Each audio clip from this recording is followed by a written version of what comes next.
Hi friends, నేను మీకు ఈరోజు గోరుచిక్కుడు వేపుడు ఎలా చేయాలో చూపిస్తాను. గోరుచిక్కుడు అంటే మటిక్కాయ, రాయలసీమలో మటిక్కాయ అంటారు. స్టవ్ ఆన్ చేశాను. ఒక స్పూన్ ఆయిల్ వేయాలి. కొంచెమే. ఇది రాయలసీమ స్టైల్ గోరుచిక్కుడు. నేను 2 రకాలు చేస్తాను, డిఫరెంట్గా తెలంగాణ స్టైల్లో కూడా చేస్తాను. శనగపప్పు, మినప్పప్పు, ఆవాలు, జీలకర్ర,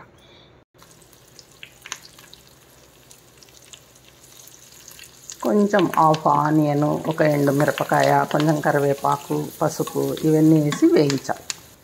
ఇవన్నీ కొంచెం వేగిన తర్వాత గోరుచిక్కుడు ఉడకబెట్టుకున్నాను కదా, అవి వేసేయాలి. ఇది ఒక 2 మినిట్స్ అట్లా వేయించి, ముందే ఉడకబెట్టుకుంటాం కనుక కొంచెం వేయించేసి పౌడర్ వేసేసేయాలి.